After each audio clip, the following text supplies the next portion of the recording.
누가복음 5장 10절로 20절까지의 말씀을 우리 같이 한 절씩 읽고 마지막 20절을 같이 읽게요. 제가 먼저 읽겠습니다. 세베대의 아들로서 시몬의 동업자인 야고보와 요한도 놀랐음이라. 예수께서 시몬에게 이르시되 무서워하지 말라. 이제 후로는 내가 사람을 취하리라 하니라. 그들이 베드로를 육지에 대고 모든 것을 버려두고 예수를 따르니라.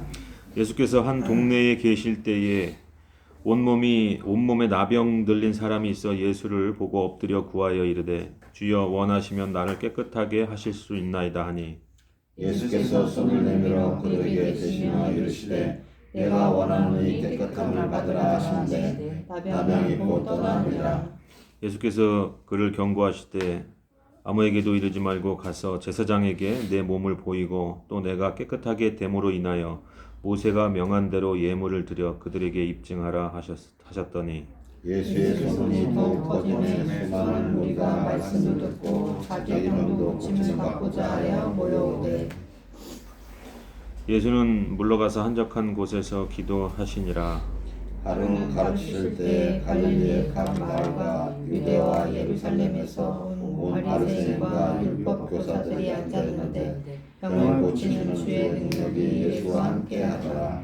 한 중풍병자를 사람들이 침상에 메고 와서 예수 앞에 들여놓고자 하였으나 우리 때문에 메고 들어갈 길을 얻지 못한지라. 지붕에 올라가 기어를 벗기고 병자를 준 상태 무리 가운데로 예수 앞에 달아내리니 예수께서 그들의 믿음을 보시고 이르시되 이 사람아 내 죄사함을 받았느니라 하시니 아멘.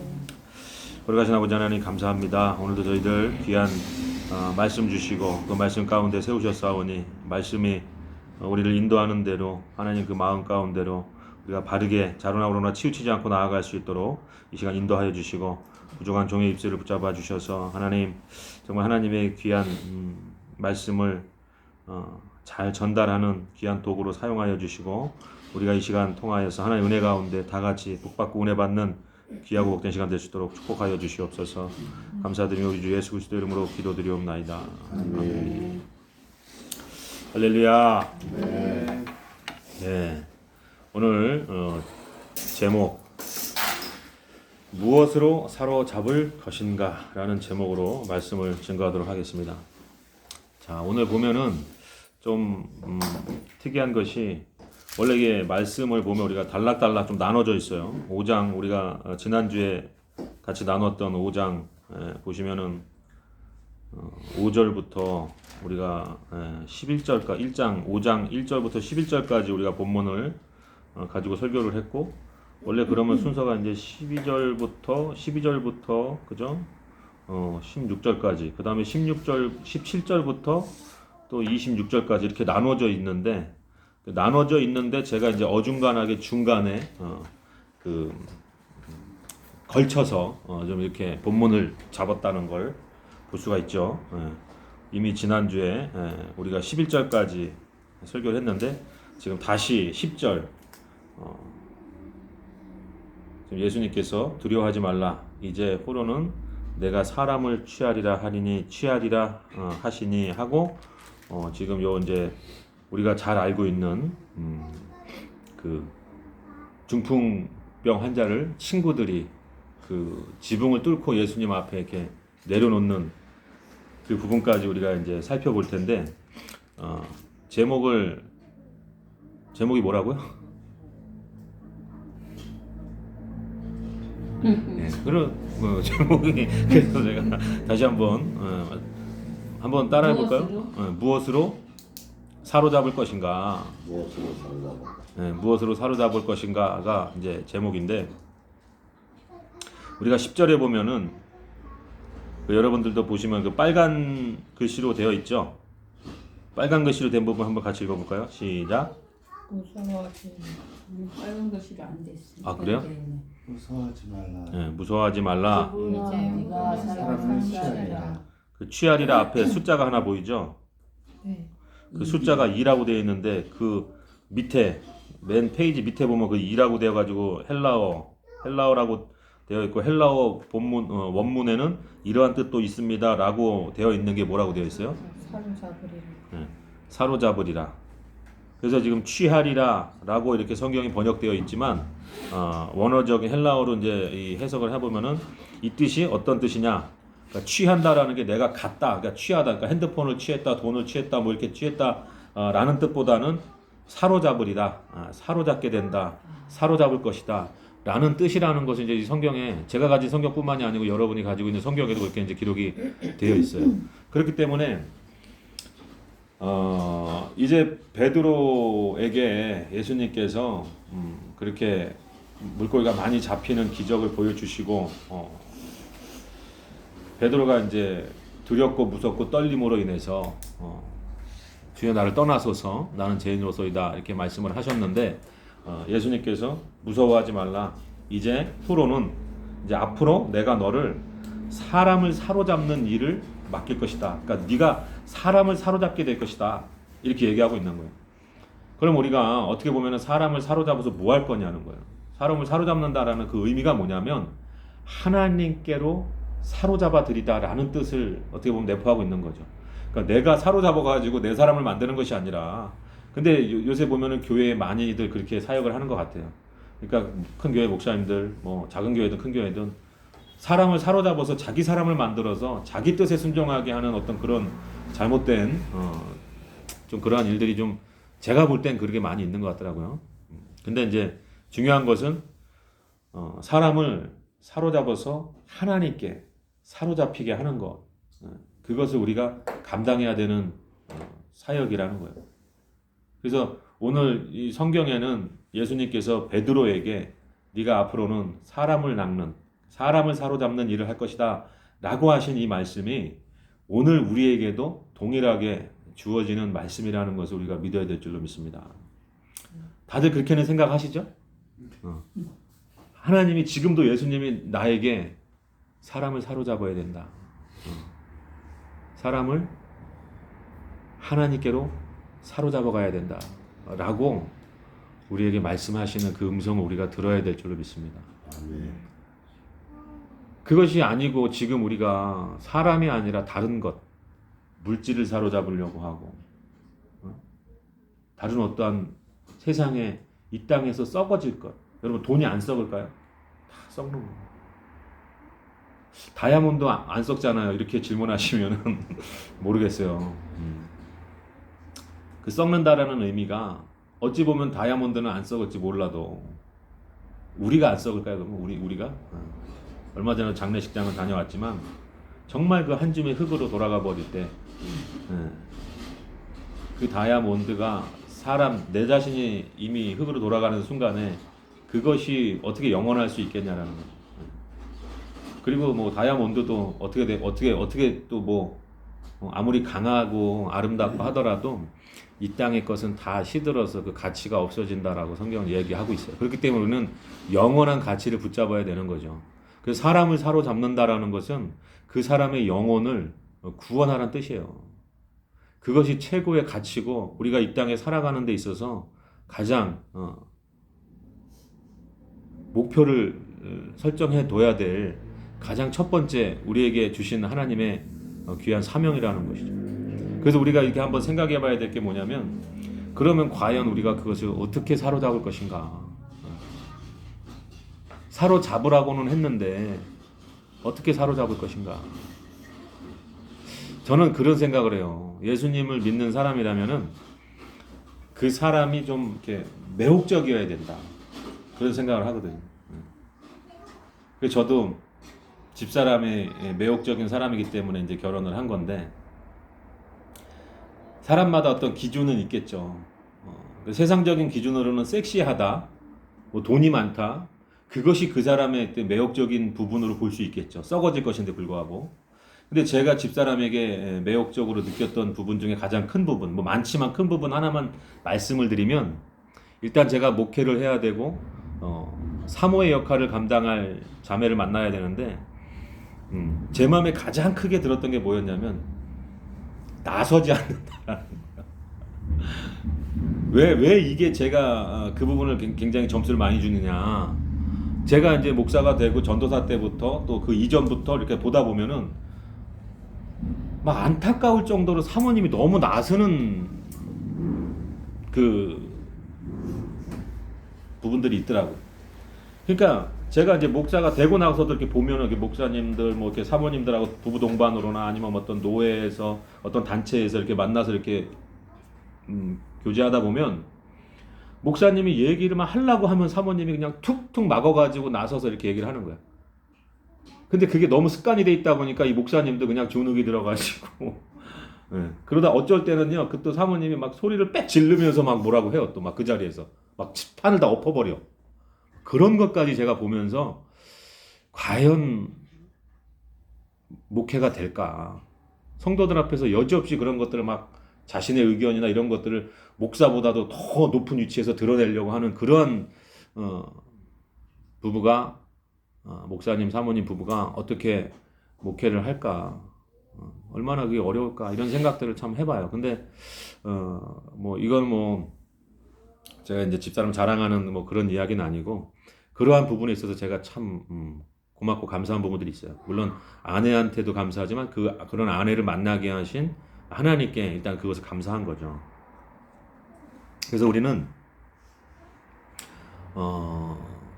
기본적으로 좀 이렇게 예수님을 믿는 우리들은 좀 기본적으로 무언가 사람들에게 좋은 이미지, 어떤 매혹적인 그 매혹적인이라는 표현이 뭐 옳은 표현인지 모르겠지만 그 사람에게 좀 더 이렇게 저 사람을 좀 더 알고 싶어하고 좀 더 만나고 싶어하고 좀 그러한 관심을 끌 수 있는 무언가가 좀 있어야 된다는 생각을 하는 거죠. 제가 볼 때 여기 계신 분들은 다 그러한 부분들이 참 다 있으신 것 같아요. 근데 이 세상적인 끼를 부리는 거하고 이건 다 다른 거거든요. 저도 이렇게 이제 목회를 하면서 또 이렇게 집회 같은 데 다니면서 많은 목사님들 이렇게 만나보지만 정말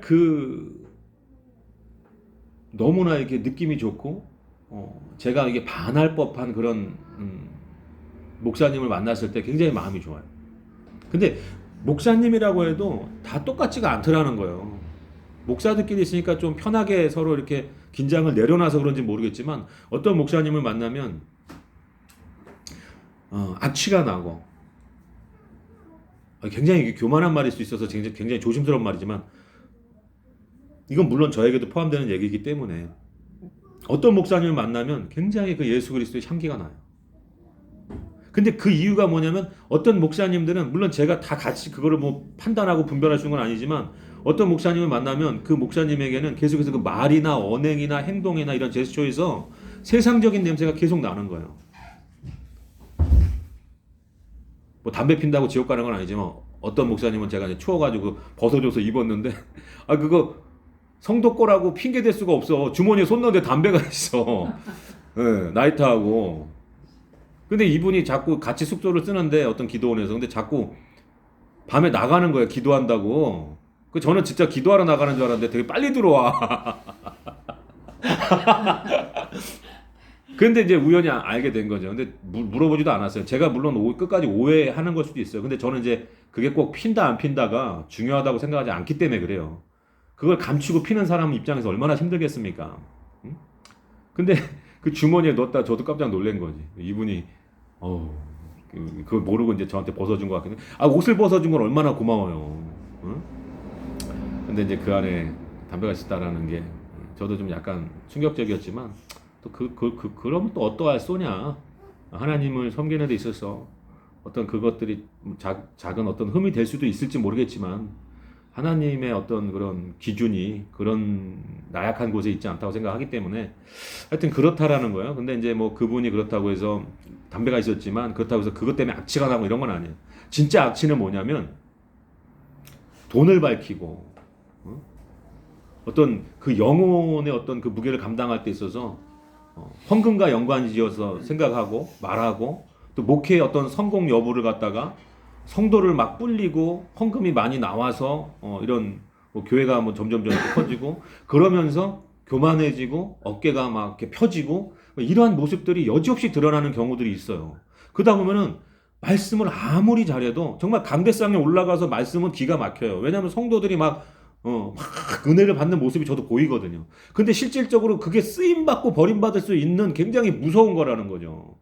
실질적으로 자기는 돈을 추구하고 세상적인 걸 추구하고, 근데 목회자가 돼가지고 이제 우리 처음부터 그러진 않았겠지만 강대상에 서면 그 말씀은 또 하나님께서 그 말씀을 통해서 일을 하시다 보니까 성도들은 또 막 이렇게, 그러니까 이게 되게 막 나름대로 굉장히 이런 것을 보면서 저도 나는 어떠한 목사가 돼야 될까 막 이런 생각도 많이 했지만, 근데 다른 한편 어떠한 목사님들을 만나면은 굉장히 막 그냥 옆에 있고 싶고 막 그런 목사님들, 근데 안타깝게도 퍼센트적으로 별로 없는 거예요. 제가 많은 목사님 만났는데 그런 목사님은 한두 분밖에 없다라는 게 참 안타까운 거예요.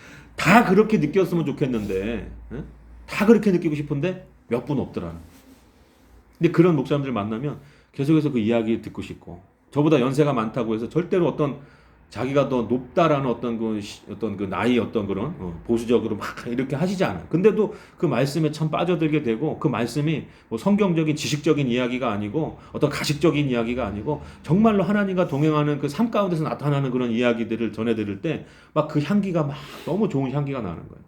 그래서 제가 악취로 느끼는 거는 이런 세상적인 걸 추구하는 어떤 그런 가치 안에서 목회를 하는 분들 만나면 막 악취가 느껴져요. 근데 정말로 겸손하신 목사님들, 제가 그 향기를 느끼는 거는 그 목사님이 겸손할 때만, 겸손하고 능력 있을 때. 근데 그 능력이라고 하는 게 꼭 병 고치고 뭐 어떤 기적을 나타내고 막 귀신 쫓고 막 이런 능력이 아니라, 우리가 말씀에서도 그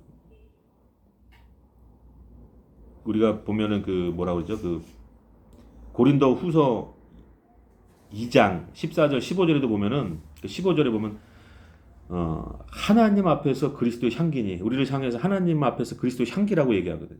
그러니까 이 그리스도의 향기가 나야 되는 거예요. 그래서 그 그리스도의 향기 가운데 어떤 향기를 제가 좋아하냐면 그 겸손한 향기.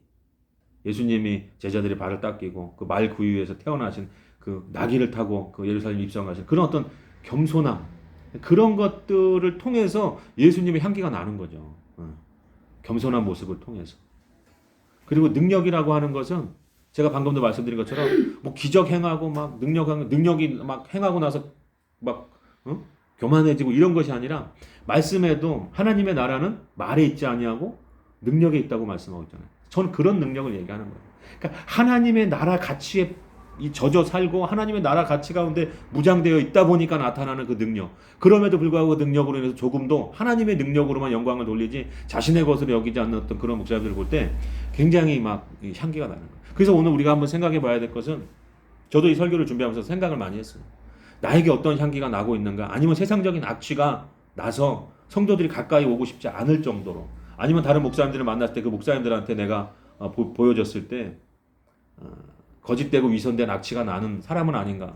그러니까 여러분들도 한번 스스로 생각해 봐야 될 것은, 내가 교회는 다니고 있고 예수님은 믿는다고 하는데도 내가 내 주변 사람들에게 그런 그리스도의 향기를 내지 못하고 악취를 풍기고 있지는 않은가. 그렇기 때문에 내가 말로는 예수님 믿으세요 전도하려고 아무리 노력을 해도 그 사람들이 꿈쩍도 안 하는 것은, 그 사람들이 솔직하게 우리에게 말은 하지 않지만 우리에게 그 향기가 없고 오히려 세상적인 악취가 진동하기 때문이 아닌가를 우리가 점검하고 생각하고 기도해 봐야 된다.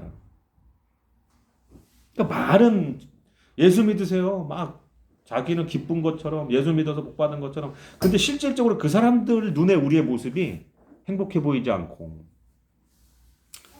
세상적인 것들에 대해서 끊임없이 어떤 그런 욕망들을 드러내고 그렇게 산다면, 우리가 정말로 어떻게 우리가 예수님께서 말씀하신 대로 우리가 그 영혼들을 사로잡을 수 있겠는가. 그래서 오늘 본문의 제목은 무엇으로 사로잡을 것인가, 무엇으로. 그래서 오늘 본문을 우리가 5장 10절부터 20절까지 제가 잡은 이유가 뭐냐면, 지금 제가 지난주에 설교했던 그 내용 5장 1절로 11절까지의 10절까지의 말씀, 11절까지인가요? 네. 말씀을 보면은 베드로를 이제 제자로 삼으시고 또 그 물고기를 또 깊은 데 가서 그물을 내리라고 하는 그 말에 순종해서 말씀에 의지해서 어떤 믿음이라고 하는 것은 내가 믿는 바를 취하는 것이 아니라 그 예수 그리스도의 말씀 안에서 순종하는 걸 통한 것이 오히려 진정한 믿음의 바탕이라는 것을 우리가 배웠는데, 그러고 나서 지금 그 뒤에 나오는 내용이 어떤 내용이냐면 12절, 우리가 읽었던 12절에 예수님께서 한 동네에 계실 때 온몸에 나병이 들린 사람이 있어. 이 나병이라고 하는 거 여러분 뭔지 아시죠? 우리가 옛날에 그 배너라는 영화에도 보면 그 배너 그 주인공 그 어머니하고 그 여동생인가가 나중에는 나병에 걸려가지고, 물론 나중에 이제 예수님이 이렇게 돌아가신 후에 고침을 받는데, 그 나병이라고 하는 거 보면 그 한센병이라고도 하잖아요. 그 옛날에 어떤 목사님 이름이 기억이 안 나는데 은혜 받고 나서 그 나병 환자들을 찾아가서 그들과 함께 여생을 보내겠다고 했던 그 분이 이제 그 일대기를 보면은 가가지고 이제 그 나병 환자들이 꺼려하는 거죠. 아니 저 사람이 옮으면 어떡하려고 이런 데 와서 봉사를 하나. 근데 나중에 이제 식사 시간이 됐는데 그 나병 환자들이 공동체 생활을 하다 보니까 서로 밥을 하고 뭐 배식을 하고 군대처럼 막 이렇게 하는데, 이제 그 목사님이 이렇게 뭐 일부러 그랬는지 어쨌는지 그 목사님을 시험하려고 했는지 딱 국을 이제 받아야 되는데, 바쁘고 국을 받아야 되는데 국 드는 사람의 그 손가락이 떨어져 나가서 그 국에 들어간 거야. 그러니까 여러분 같으면 생각해 보세요. 막 고름이 나고 살이 시커멓게 썩고 그 뼈까지 그게 이제 붙어 있을 힘이 없으니까 떨어져 버린 거예요. 근데 그 목사님이 숟갈로 국을 떠먹는데 그 숟갈로 국을 떴는데 그 손가락이 하나가 떠지는 거예요. 그 사람들이 그걸 다 보고 있는 거예요. 여러분 같으면 어떻게 하겠어요? 에이 이게 뭐야? 근데 그 목사님은 그 손가락을 건져서 한쪽에다 두고 그 국을 다 드셨다는 거예요. 우리 같으면 할 수 없는 일이겠죠. 근데 제가 이제 갑자기 이제 딴 데로 빠졌는데, 이 나병이라고 하는 것은 그만큼 고칠 수가 없는 병인 거예요. 어떻게 보면 그 당시 어떤 의학으로나 뭘로나 고칠 수가 없는 거죠. 사실은 고칠 수가 없는 거예요. 근데 이 나병 환자가 겪었을 그런 그 얼마나 그 고통과 아픔과 또 사람들의 어떤 그런 멸시와, 그러니까 이 시대만큼은 또 그 나병 환자가 그 마을 안에 살 수가 없고 따로 모여 사는 나병 환자 그 모여 사는 촌이 있을까요? 거기서 서로 위로하면서 살다가 죽는 거예요. 근데 그 어떤 나병 환자가 지금 예수님 앞에까지 찾아왔는데, 뭐 누군가의 도움을 받았는지는 정확하게 기록되어 있지 않지만 아마 혼자 오기는 힘들었어요. 근데 찾아와가지고 예수님 앞에 발 앞에 엎드려갖고 주께서 원하시면, 주여 원하시면 나를 깨끗게 하실 수 있나이다 라는 고백을 하는 거죠. 이게 놀라운 거예요. 원래는 이거는 큰일 나, 이건 돌맞을 짓이거든요. 만약에 나병 환자가 이렇게 길을 이제 뭐 이게 시내는 다 들어갈 수도 없지만 어떤 외곽에서 어떤 길을 가고 있는데 어떤 사람들이 다가오면은 소리쳐서 자신이 나병 환자라는 걸 알려야 돼요. 다가오기 전에. 그렇게 안 하면은 그것도 돌맞아 죽을 일이고. 근데 지금 예수님 앞에 그 간절함을 가지고 나왔다. 그러나서 예수님께서 손을 대시고 이르시되 내가 원하노니 깨끗함을 받으라. 물론 이 부분에서도 그 굉장히 제가 하고 싶은 설교가 많이 있지만 일단 오늘은 이것이 아니라, 그러면 이 나병 환자에게 이제 예수님께서 고쳐주신 다음에 뭐라고 말씀한 14절에 보니까 아무에게 누리지 말고 가서 제사장에게 내 몸을 보이고 또 내가 깨끗하게 됨으로 인하여 모세가 명한 대로 예물을 드려라 이렇게 말씀하거든요. 자, 그럼 이게 뭐냐면 지금 예수님께서 병을 고쳐주신 다음에 제사장한테 보내는 거죠. 그 제사장한테 가면 이 나병이 나았는데도 불구하고 하나님 앞에 드려야 될 예가 있는 거예요. 제사법이 있는 거예요. 근데 그게 뭐냐면 여러분들 성경 가지고 계시면 레위기 14장 한번 펴보세요. 레위기 14장. 우리가 어떻게 사로잡고 무엇으로 어떻게 사로잡느냐, 그 무엇으로 사로잡아야 될까, 그 레위기 14장을 한번 펴보면 구약성경 166장입니다. 레위기 14장에 보면은 그 위에 큰 글씨로 뭐라고 되어 있냐면 환자가 정결하게 되는 날의 규례라고 되어 있어요. 자, 여기에 보시면은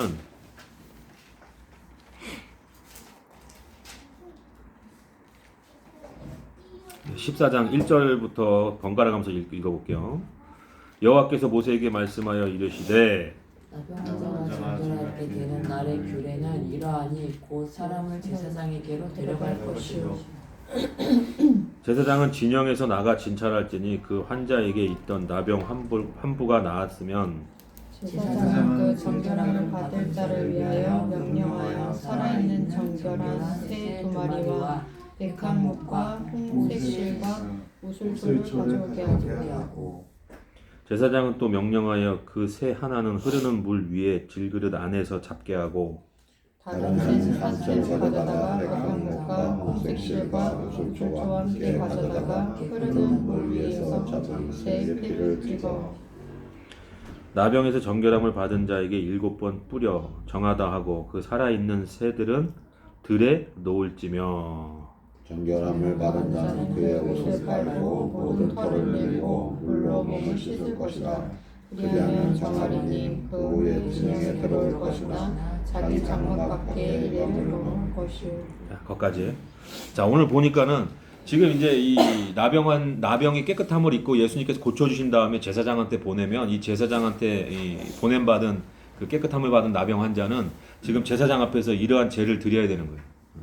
근데 여기에 보면 뭐가 있냐면 필요한 게 있죠. 필요한 게 뭐냐면은 일단은 이제 새 2마리가 필요해요. 뭐 비둘기일지 뭘지 모르겠지만은 새 2마리, 정결한 새 2마리와 백향목과 홍색 실과 우슬초를 가져오게 하는데, 자, 이걸 가지고 지금 뭐를 하냐면은 이 질그릇, 흐르는 물 위에서 그 질그릇에다가 그 새를 한 마리 잡는 거예요. 어떻게 잡았을까요? 뭐 칼로 잡았는지 맨손으로 잡았는지 모르겠지만은 목을 비틀었던지 아니면 그 뭐 칼로 이게 내장을 열었던지 배를 열었던지 해서 펼쳐놨던지 그러한 방법으로 잔인하게 그 새 한 마리가 희생되는 거예요. 그리고 나면은 그 홍색 실하고 우슬초하고 백향목하고 그 살아있는 새를 가지고 어떻게 한다는 거예요? 그쵸. 그 피, 지금 한 마리가 희생해서 흘린 그 피를 적셔서 그 나병 환자한테 7번을 뿌리는 거예요. 그리고 나서 어떻게 하냐면은 그 피 묻은 새 한 마리, 살아있는 새는 살려서 날려보내주는 거예요. 그러니까 이게 뭐냐면은 예수 그리스도가 우리를 위해서 희생하실 그 십자가에 대한 예표를 보여주는 거예요. 그러니까 새가, 똑같이 생긴 새가 2마리가 필요한데 이 중에 누가 죽을지 모르는 거예요. 그러나 제사장의 어떤 그런 선택에 따라서 한 마리는 잔인하게 아주 처참하게 제물로 드려지는 거죠. 근데 신기하게 똑같이 생긴 이 새가 한 마리는 자유를 얻고 날아가요. 그 피가 적셔진 상태로. 그러니까 이걸 보면서 우리는 무엇을 깨닫게 되냐면 이 땅에 우리와 똑같은 모습으로 오셔서 예수 그리스도께서 피 흘리시고 죽으심으로 말미암아서 그 보혈로 우리가 제사함을 얻는 거예요. 그러니까 지금 예수님께서 제사장 앞에 가서 그 행위를 하기를 원하는 거죠. 그 규례대로. 그러면서 예수 그리스도의 십자가를 예표하는 그 사건을 보여주시면서 그게 뭐예요? 복음이잖아요. 우리를 위해서 예수 그리스도가 이 땅에 오셔서 죽으신 그 사건, 그 복음을 보게 하시는 거예요. 그때 당시 이 나병 환자가 그 복음에 대해서 다 깨달을 수는 없었겠지만, 그러니까 이 본문을 통해서 우리에게 하나님께서 말씀하시는 게 뭐냐면, 병 고치는 이적은 굉장히 간단한 건데 거기서 끝나면 안 되고 이제 뭐 어디로 들어가야 되냐면 복음으로 들어가야 된다. 그러니까 우리가 사람을 사로잡는다라는 것은 무엇으로 사로잡느냐? 이 복음으로 사로잡아야 된다는 거예요. 그렇기 때문에 생뚱맞은 것 같지만 갑자기 베드로와 어떤 그런 해프닝이 있고 나서 해프닝이라고 하면 안 되죠. 그 베드로와 어떤 그런 이제 제자를 삼고 내가 너를 사람을 사로잡는 그러한 사명을 너에게 줄 것이고 네가 앞으로 그렇게 할 것이야 라고 말씀을 하자마자 나병 환자가 나와서 고치고 지금 이 제사장 앞에 보내고 그 제사장에서는 이러한 일들이 이루어졌다라는 거예요. 그러니까 결과적으로 사람을 사로잡는 데 있어서 우리가 무엇으로 사로잡느냐? 뭐 다 돈 주고 뭐 옷 주고 뭐 그게 아니라는 거예요. 우리가 사람을 사로잡는 일은 어떻게? 말씀 안에 순종함으로 인해서 그 복음 앞으로 나아가게 하는 거예요. 그 복음을 통해서 그 새 한 마리는 처참하게 죽었지만 다른 새 한 마리가 그 피가 적셔진 채로 살아난 것처럼 우리의 삶, 우리가 복음으로 인해서 이렇게 새로운 삶을 살고 있는 그 영생의 삶 안에 들어가는 그러한 사건으로 우리는 사로잡아야 된다는 거예요. 그러니까 내가 얼마만큼 그 비둘기라고 우리가 그 비둘기라고 한번 생각해 보세요. 내가 죽어야 되는 어떤 그런 잡혀왔기 때문에 당연히 죽을 거라고 생각할 수밖에 없는 상황에서 한 마리가 희생을 하고 그 다른 한 마리가 살아나는 거예요. 그러면 그 삶을 예수님이 새롭게 우리에게 그 구원의 삶을 주신 그 삶을 살아가는 우리의 그 삶을 통해서 그 복음을 증거해야 된다는 거예요. 그리고 여기서 한 가지 또 중요한 것은 병을 고치는 것이 다가 아니라는 거죠. 근데 많은 사람들은 그게 자신의 문제가 해결되는 것이 다인 줄 알지만 예수님은 지금 네가 병을 고쳤지만 그걸로 끝나는 것이 아니라 어떻게? 제사장 앞에 가서 그 복음이라고 하는 것 앞에서 그 규례대로 그 제사를 지내면서 하나님 앞에 그 예수 그리스도 십자가를 예표하는 그 진짜 복음, 예수가 죽음으로 우리가 살 수 있다라는 그 복음 앞에 세우는 거예요. 그러니까 우리가 사로잡아서 해야 될 일은 뭐냐면 그 복음 앞에 사로잡아서 복음으로 사로잡아서 복음 앞에 그 사람을 이끌어 가야 된다는 거예요. 할렐루야. 네. 이해가 가시는 줄 믿습니다. 그래서 보면은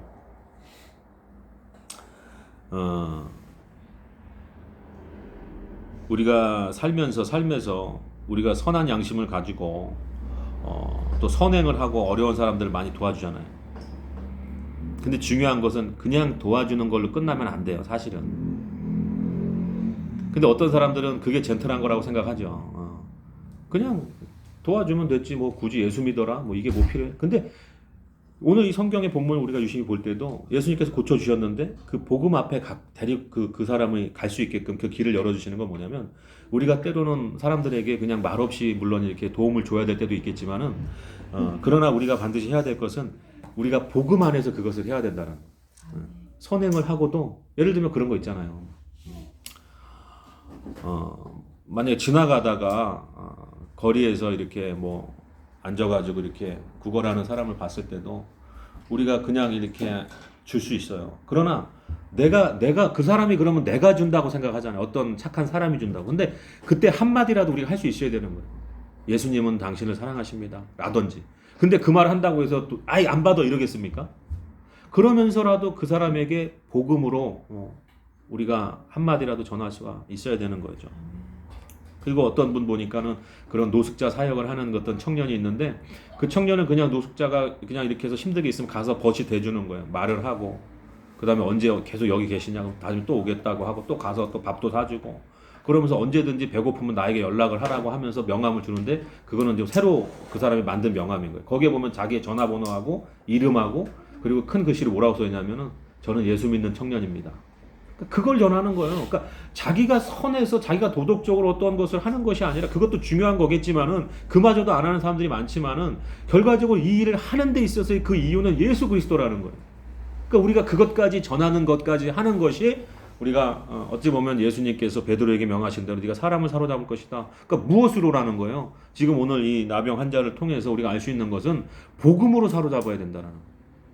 또한 우리가 그 복음을 통해서 어떤 삶이 되어 있어야 되겠습니까? 우리가 복음을 만나기 전에는 나병 환자처럼 살이 다 썩어지고 이렇게 뭐 정말 피폐한 그런 인생 가운데서 그 예수를 만나서 예수 그리스도로 인해서 나음 받았다면은, 여러분 우리가 그 삶으로 인해서 어떻게 전할 수 있어야 되잖아요. 예수님을 만났는데 복음을 전하는데 예전과 똑같이 나병 환자. 나병이라고 하는 건 사실은 그 죄를 상징하는 병이거든요. 그 모든 나병 환자가 죄 때문에라고 볼 수는 없을지 몰라도 이 성경에서 이 나병을 얘기할 때는 그 죄에 대한 상징성을 가진 어떤 질병이라는 거예요. 죄를 대표하는 어떤 질병이라는 거예요. 이 나병에 걸리면 이게 가장 먼저 뭐예요? 감각이 없어지는 거예요. 감각이 없어지고 살점이 떨어져 나가는 거예요. 그러니까 죄하고 똑같은 거예요. 죄가 들어오면은 하나님의 어떤 그 말씀 앞에서 무뎌지기 시작하고, 하나님이 주시는 감동 앞에서 무뎌지기 시작하는 거거든요. 그렇게 우리가 하나님을 떠나서 그 무딘 인생, 하나님의 말씀에서 무디고 성경에서 떠난 인생, 그 죄에 물들어 있는 인생, 그 죄로 물들었기 때문에 내 스스로 그것을 어떻게 회복할 수 없는 그 인생 가운데서 예수님이 우리를 회복하시고 그 복음 앞에, 그러니까 그 복음이라는 것 앞에 우리가 하나님 앞에 인도되어졌다라는 것은, 그것을 통해서 우리가 사로잡아야 된다라는 것을 말씀하고 있습니다. 우리가 또 그 밑에 보면 이제 중풍병 걸린 환자가 또 바로 나오지 않습니까? 그 누가복음 5장에 보면 지금 이제 그 밑에 보면 이제 중풍병 걸린 18절에 보면은 중풍병 환자를 데리고 침상을 메고 와서 예수 앞에 들여놓고자 하였으나 무리 때문에 메고 들어갈 길을 얻지 못하니라. 지붕에 올라가 기와를 벗기고 병자를 침상채 무리 가운데로 예수님 앞에 달아내리니 예수께서 그들의 믿음을 보시고 이르시되 이 사람아 내 믿음이 내 죄를 사함 받았느니라, 이렇게 말씀하시고 계신데, 자 우리가 이제 두 번째로, 자 우리가 무엇으로 사로잡을 것인가? 당연히 복음으로 사로잡아야 되겠죠. 그러면 그 복음을 어떻게 사로잡아야 될 것이냐를 또 한번 볼 때에 우리가 지금 물론 오늘 누가복음에는 친구가 몇 명이었는지 나오지가 않아요. 근데 이제 이 마태복음이나 마가복음에 보면은 이 4명이 이제 메고 왔다고 이야기를 합니다.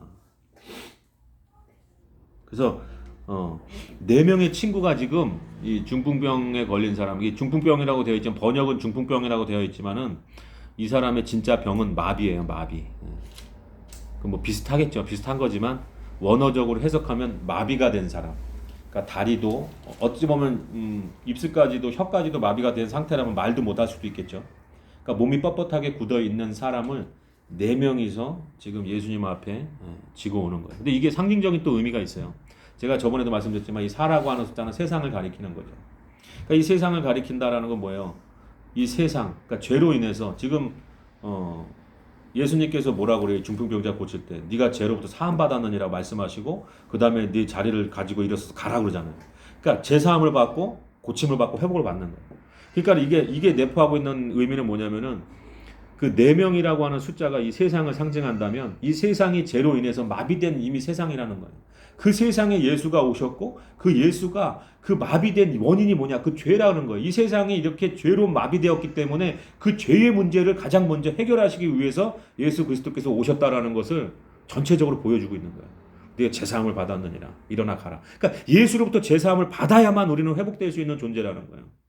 그 누구도 예수가 없이 온전할 수 없고 예수가 없이 죄가 없을 수 없고 우리가 모든 인류가 이 죄로 인해서 마비된 상태, 그 감각까지 무뎌진 상태, 지금 이 세상을 보세요. 정민이 사건이나 모든 어떤 사건을 봤을 때 얼마나 그 죄로 인해서 지금 그런 처참한, 제가 어떤 영상을 보니까 중국에서 보니까 어린이집에서 아이들끼리 싸워가지고 부모가 왔는데 그 어린아이를 목이 꺾일 정도로 아버지가 그냥 이렇게 때려서 쓰러뜨리는 걸 볼 때 얼마만큼 그 죄로 인해서 우리의 감각들, 이 도덕적인 부분까지도 다 무너졌는지가 현실적으로 주변만 보면 알아요. 뉴스에 매일같이 나오는 게 다 그런 문제인 거예요. 근데 그 시대의 유일한 해답이 누구냐? 길이요 진리요 생명 되시는 예수님이라는 걸 여러분 믿으시기 바랍니다. 우리가 돈이 있으면 그렇게 안 살겠지? 아닙니다. 돈 많은 사람들도 그렇게 살아요. 죄가 있기 때문에, 그 죄로 인해서. 그렇기 때문에 우리가 가장 추구해야 될 것이 바로 이 예수 그리스도. 근데 이제 오늘 본문에 보면 우리가 한 가지 또 깨달아야 될 것. 그러면은 이 복음으로 어떠한 방식으로 우리가 그러한 영혼을 사로잡아야 될 것인가 보면은 오늘 이 네 친구를 한번 우리가 주목해서 봤으면 좋겠어요. 자, 여러분 한번 생각해 보십시오. 지금 예수님 앞에 가는 길이 수월하지가 않았어요. 그 무리들로 인해서 그 길이 막혔기 때문에 갈 수가 없어요. 더군다나 지금 그 아픈 환자를 데리고 가기가 얼마나 많은 사람이 꽉 빼곡히 찼으면은 비켜주세요 할 수가 없는 거예요. 지금 이 사람 고침받을까? 다 그러한 문제로 와서 줄 서 있고 대기하고 있고 아침부터 왔고 얼마나 한 발짝도 들이밀 수. 여러분 만원 버스 타보셨잖아요. 전철. 정말 요거 타야지 직장 가는데 그거 못 타고 갖고 튕겨 나가 본 적 여러분 있으세요? 저는 있어요. 못 삐지고 들어가는 거예요. 문이 안 닫히기 때문에. 근데 들어가 보면 또 그 안에 자리가 있다. 또 신기하게 또. 그죠? 그러니까 이 사람들 나중에 내려야 되니까 그 안으로 안 가고 다 거기만 가득 차가지고 못 들어가는 거예요. 그러니까 그 정도로 상상하시면 되는 거예요. 그럴 때 여러분 같으면 어떻게 하겠어요? 내가 사랑하는 남편, 내 사랑하는 아내, 사랑하는 자녀, 뭐 우리가 뭐 혈육이 아닐지라도 내가 이 사람 전도해서 예수님 앞에 데리고 와야 되는데 정말 그 빼곡하게 차여있는 그 상황 안에 들어갈 수가 없으면 여러분 어떻게 하시겠냐고.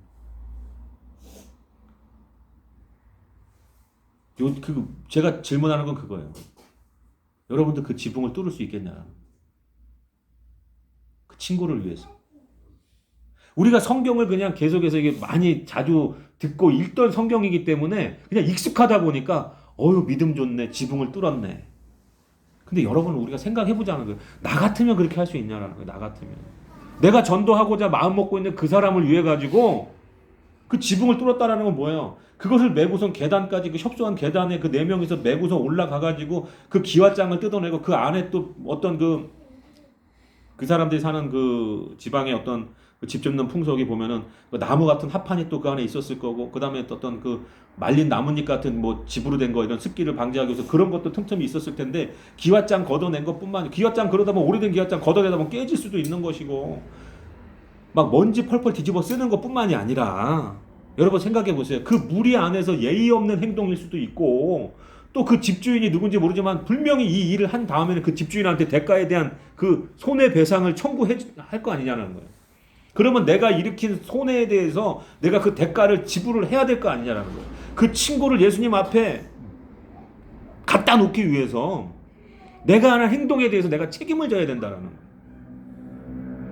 근데 우리가 한번 생각해 보세요. 여러분 같으면 그 당시에 지금 이 성경 그 시점 안으로 들어갔을 때, 예수님 앞에 왔는데, 야, 오늘 안 되겠다. 저 같으면 그럴 것 같아요. 오늘 안 되겠다. 내일 한번 일찍 와봐야 되지 않을까? 그러면서 그 아픈 친구 설득하겠죠. 어떻게 보면. 야, 우리가 좀 빨리 왔어야 되는데. 여러분 같으면 어떠지? 여러분 지금 전도 대상자가 아마 있을 거예요.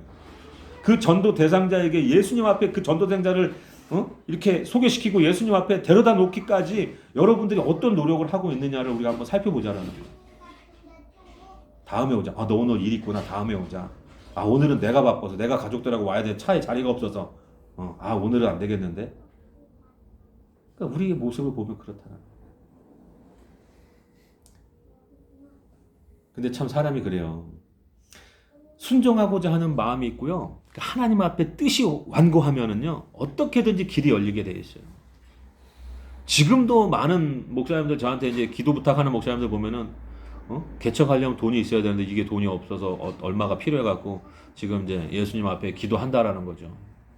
하나님 얼마 주시면 제가 개척하겠습니다. 그러니까 저는 이런 말 들을 때 막 마음이 좀 아파요. 하나님하고 딜하는 거잖아요. 그러니까 그 사람들은 결과적으로 순종할 마음이 없기 때문에 여러 가지 합법한 핑계를 대는 거예요. 그러니까 제가 잘났다고 말씀을 드리는 게 아니라, 제가 하나님이 저한테 개척하라고 했을 때 그때 통장에 얼마 있었는지 아세요? 20-30만 원 정도 있었나 모르겠어요. 왜냐하면 계약금이 없었으니까. 그 100만 원밖에 안 하는 계약금이 없어가지고 발을 굴렀으니까. 그래서 지금 생각하면 막 눈물이 날 것 같아요. 그러니까 그때 생활이 어려워서 불쌍해서 눈물 날 게 아니라, 그런 상황에서 어떻게 지금 이렇게 좀 넉넉할 수 있는 상황을 하나님께서 이렇게 인도해 오셨다라는 것 자체가 감격이고 눈물이 날 것 같다라는 거예요. 정말 그때 당시에는 뭐 부모님도 참 아들 장가 보내는 거 어려우니까 참 또 이렇게 물론 1,000만 원이나 이렇게 또 이렇게 만들어 주셨지만, 그거 가지고 장가 어떻게 가요? 근데 나라에서 이제 또 신혼부부 전세자금 대출이라는 그런 제도가 있다라는 걸 누가 알려주셔가지고 2천만 원 이제 전세자금 대출 받아가지고 1,000만 원에서 3천만 원짜리 이제 전셋집에 들어가 사는데, 통장에는 한 20만 원, 10만 원 뭐 이렇게 있는데, 산에서 기도하는데 하나님께서 개척하라고 하시는 거예요. 여러분 생각해 보세요. 제가 뭐라고 얘기할 수 있겠어요? 하나님 뭘로 개척합니까? 근데 순종할 마음이 있잖아요. 그 전세금 3천만 원이요, 한 번도 그런 생각을 해본 적이 없어요. 그걸로 개척할 수 있다는 생각을 눈꼽만큼도 해본 적이 없어요. 근데 하나님이 하라고 하는 순간에 그 3천만 원이라고 하는 전세금이 시작할 수 있는 돈으로 여겨지더라는 거예요. 그러니까 하나님의 뜻에 순종할 마음만 먹으면 어떻게든지 길은 열리는 거예요. 어떻게든지. 그러니까 지금 그 지하실집이 아니라 좀 춥고 낡았지만 그래도 2층에서 도로를 내다볼 수 있는 집에 살잖아요. 곰팡이 없는 데서. 그러니까 하나님 앞에 뜻에 순종했기 때문에. 이건 제 자랑이 아니라 하나님께 순종할 수 있게 하신 하나님께 감사드리는 거지만, 만약에 그때 제가 핑계를 댔다면, 하나님 그러면 저한테 한 2억 3억 누구를 통해서 주면은 그때 개척할 테니까 하고 기도를 계속 하고 있었다면요, 그거는 끝나는 거예요. 하나님 그걸 원하지 않아요. 하나님은 우리하고 딜하고 싶어 하지 않는단 말이에요. 거래하고 싶어 하지 않아요. 그냥 하나님 뜻에 단순하게 순종할 마음을 먹으면 어떻게든지 길은 열리는 거예요. 근데 우리는 그 순종할 뜻을 먹고 있지 않다 보니까 합법한 핑계. 그러니까 지금도 보세요. 그 예수님께서 거기서 가르치고 계신데 지금 많은 사람들이 가르침 듣고 있는데, 거길 우리가 그걸 어떻게 그냥 삐집고 들어가서 방해를 해야 되겠냐? 그건 아니잖아. 그럼 내일 더 일찍 와보자 했다면은, 오늘 이렇게 성경에 지붕을 뚫는 믿음, 예수님께서 그 믿음을 보시고 역사하셨던 그 사건이 성경에 기록되어 있겠냐라는 거예요. 그래서 우리는 지금 말로만 전도하지만 실질적으로 진짜로 전도하는 데 있어서 필요한 건 뭐냐면, 지붕을 뚫고 그 지붕을 메꿔줄 내 돈이 주머니에 돈이 나가더라도 그것을 감수할 수 있느냐. 아니 그걸 보는 거예요. 자 오늘 보세요. 지붕을 뚫고 예수님 앞에다가 그 환자를 내려놨는데 예수님이 그걸 보고 뭐라고 말씀하시는 줄 아세요? 그거 보세요. 20절 한번 읽어볼까요? 시작. 예수께서 그들의 믿음을 보시고 이르시되 이 사람아들 제사함을 받았느라 하시니. 말도 안 되는 소리를 하죠. 네? 말도 안 되는 소리를 하는 거예요. 그게 왜 말도 안 되는 소리일까요? 누구의 믿음을 보는 거예요 지금? 친구들의 믿음을 보고 믿음이 있는지 없는지 지금 그 이야기가 나오지도 않은 그 환자에게 제사함을 받았다고. 이거 교리적으로 말이 되는 거예요 이게? 생각해 보세요. 제가 믿음이 좋고 예수님 잘 믿으면은 제 아내가 천국 가나요?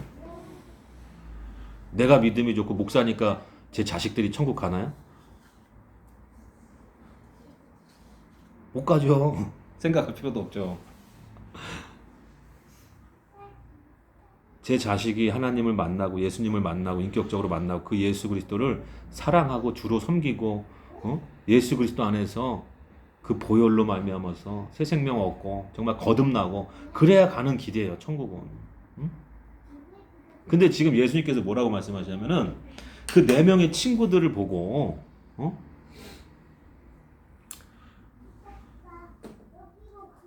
예, 20절이죠. 예수께서 그들의 믿음을 보시고 이르시되 이 사람아 내 제사함을 받았느니라. 그 중풍병 환자, 그 마비되어 있는 환자한테 이렇게 말씀을 하시는 거예요. 그러니까 이건 무슨 뜻이냐면은 가족 중에 누구 한 사람만 잘 믿고 믿음이 좋으면 그 가족이 다 구원받는다는 소리가 아니고 지금 이 사람들의 그 지붕을 뚫고 내리는 그 믿음, 그 마비되어 있는 그 환자가 나아야 된다라는 그 일념하에 예수 그리스도 앞에 나와야 낫는다라는 그 믿음을 가지고 무엇을 했냔 말이에요. 지붕을 뜯었다라는 거예요. 그러니까 이게 우리한테 주는 의미가 뭐냐면 네가 전도하려고 마음 먹고 있는 네 형제, 자매, 네 친구, 이웃들을 향해서 이 정도 믿음을 가지고 길이 없는 길을 뚫어가면서라도 네가 그 대가를 지불할 마음을 갖고 한다면은 어찌 하나님께서 가만히 계시겠냐라는 거예요. 어찌 예수님께서 도와주시지 않겠냐. 우리가 그토록 애같하게 기도하는 그 전도 대상자, 그 영혼이 불쌍해서 그 정도 노력을 하고 그 정도 믿음을 보인다면 당연히 예수님께서 그 영혼을 구원하신다는 거예요. 문제는 뭐냐면 우리는 지붕을 뚫으려고 하지 않고 그 문 밖에서 서성거리다가 예수님 만나지 않으면 평생 그 불구로 그 굳어있는 몸으로 아무것도 못하고 살아가야 될 그 불쌍한 사람을 다시 집으로 데려가는 그러한 모습으로 살고 있다라. 어찌 보면 이 사람이 오늘이 새로운 생명을 얻을 수 있는 유일한 날일 수 있는데 우리는 그 날을 피일피재 계속 미루는 거죠. 지붕 뚫을 용기도 없고 그 뚫어놓은 지붕 메꿔줄 수 있는 그 손해배상해줄 그런 마음도 없는 거예요.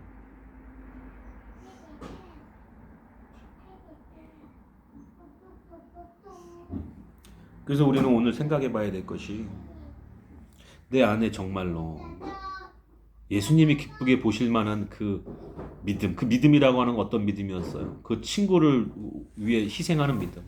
그러니까 베드로에게 지금 앞절에서 뭐라고 그래요? 사람을 낚는, 사람을 사로잡는 것을 네가 할 것인데 어떻게 해야 되는지가 그 다음 구절에 그 환자들을 통해서 나오는 것 같아요. 제가 볼 때는.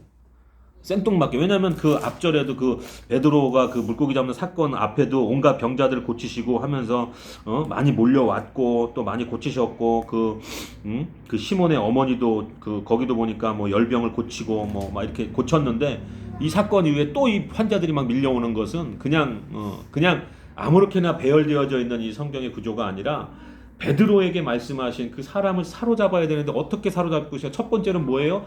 예수가 희생하신 그 십자가를 지셨던 그 복음으로 사로잡아야 되는 것이고, 또 어떻게 그 복음을 가지고 희생을 해야 된다는, 그 친구들을 위해서 그 지붕을 뚫을 수 있는 그 희생을 가지고 사로잡지 못하면 너는 그냥 겉만 번지를 하는 게 그냥 옷만 잘 입고 그냥 내 향수, 그러니까 예수 그리스도의 향기가 아니고 세상에서 비싼 돈 주고 산 구찌 향수 뿌려가면서 그냥 그런 냄새 좋은 자기 이미지를 위해서 살아가는 사람일 뿐인 것이고, 정말로 예수 그리스도의 향기를 낸다면은 그러한 지붕을 뚫어서까지라도 내 주변에 믿지 않는 그 이웃을 위해서 헌신하고 할 수 있는 삶으로 살아야만이 우리가 그 영혼을 사로잡아서 하나님께로 사로잡힌 바 될 수 있는, 그 하나님의 자녀가 될 수 있는 그러한 길을 열 수 있는 그 사명을 감당할 수 있다는 거예요.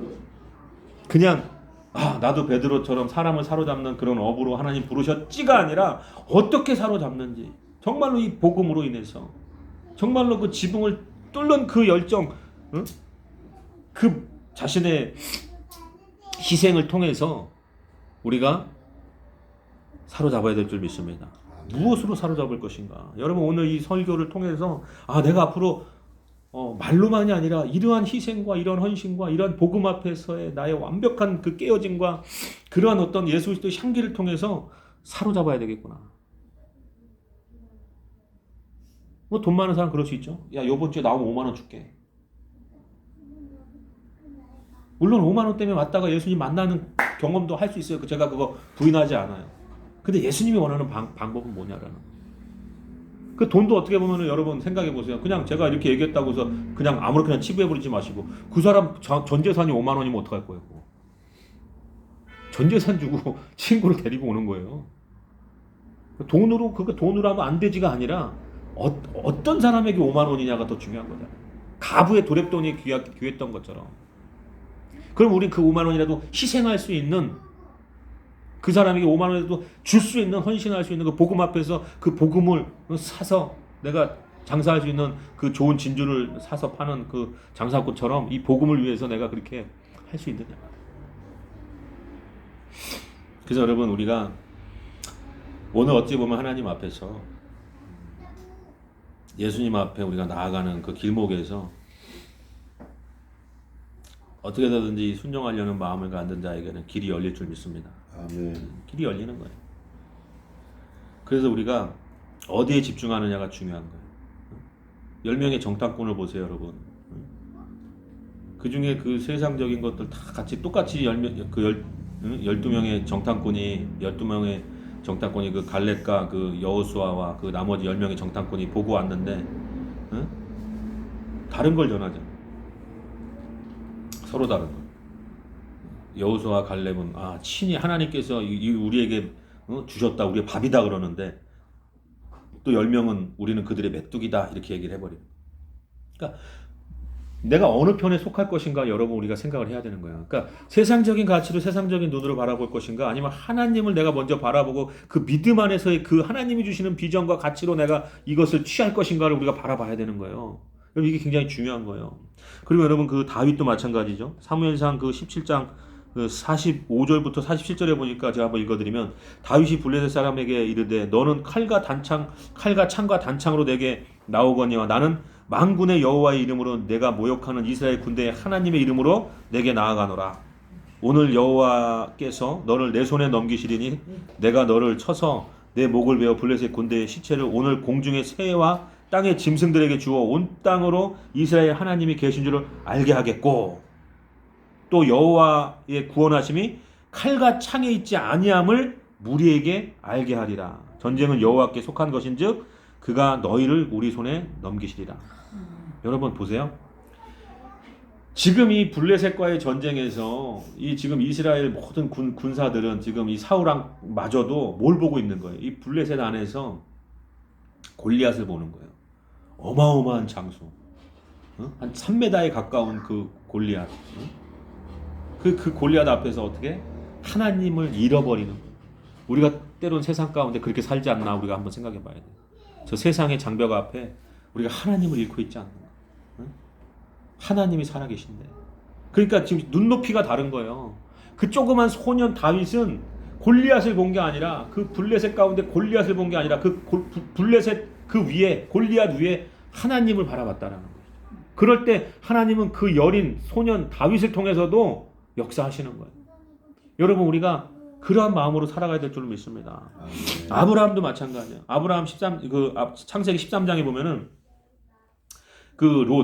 아브라함의 롯 조카의 종들하고 아브라함의 종들하고 자꾸 이렇게 가축을 기르면서 이제 이게 자꾸 부딪히다 보니까 싸움이 나는 거예요.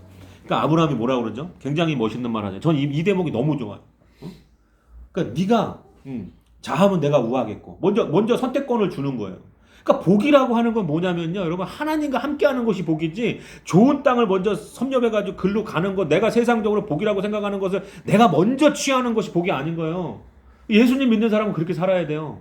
내가 발빠르게 움직여갖고 그것을 딱 선점해가지고 내가 이득을 취하는 그러한 얄팍함이 아니라 네가 어떤 모든 좋은 것을 취할지라도 하나님이 예비하신 복은 내가 하나님과 함께함으로 인해서 반드시 내게 주어진다라는 믿음이 있어야 되는 거예요. 그래서 지금 아브라함이 롯에게 뭐라고 그래요?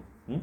네가 자하면 우하겠고 네가 골로라고 그러니까는 그 13장 창세기 13장 9절에 뭐라고 하냐면 내 앞에 온 땅이 있지 아니하냐 나를 떠나가라 내가 자하면 나는 우하고 내가 우하면 나는 자하리라. 이에 잘 들으세요. 이에 롯이 눈을 들어 요단 지역을 바라본즉 소알까지 온 땅이 물이 넉넉하니 여호와께서 소돔과 고모라를 멸하기 전이었으므로 여호와의 동산 같고 애굽 땅과 같았더라. 자, 롯이 눈을 들어서 보는 거예요. 좋은 땅이 어디 있나. 그러고 보니까 그 소돔 땅이 너무너무 아주 그냥 젖과 꿀이 흐르는 땅이고, 그래서 이제 그걸 택하는 거예요. 그러고 나서 이제 아브라함은 어떻게 됐을까요? 그냥 그 자리에 가만히 있는 거예요. 롯 조카에게 먼저 그 선택권을 줬기 때문에. 그러니까 롯이 눈을 들어서 자기가 볼 때 얼마나 그 좋은 땅을 선택해서 그쪽으로 갔겠습니까? 근데 보세요. 14절에 이제 하나님께서 아브라함한테 뭐라 하냐면 롯이 아브라함을 떠난 후에 여호와께서 아브라함에게 이르시되 너는 눈을 들어 너 있는 곳에서 북쪽과 남쪽과 그리고 동쪽과 서쪽을 바라보라. 보이는 땅을 내가 너와 내 자손에게 주리니 영원히 이르리라. 여러분 눈을 들어라는 단어가 2번 나와요. 자 9절에 10절이네요.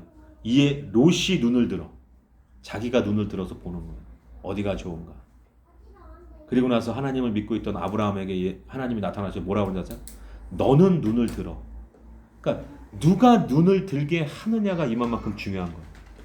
우리는 자신 스스로가 좋은 것을 찾아서 헤매고 막 내가 봤을 때 좋은 것이 무엇인지를 계속해서 탐닉하려고 하지만 믿음의 사람은 기다리는 거예요. 잠잠히. 그래서 하나님께서 그 눈을 들게 하실 때 바라볼 수 있는 거예요. 우리는 이것이 얼마나 이게 귀하고 값진 건지 아세요, 여러분?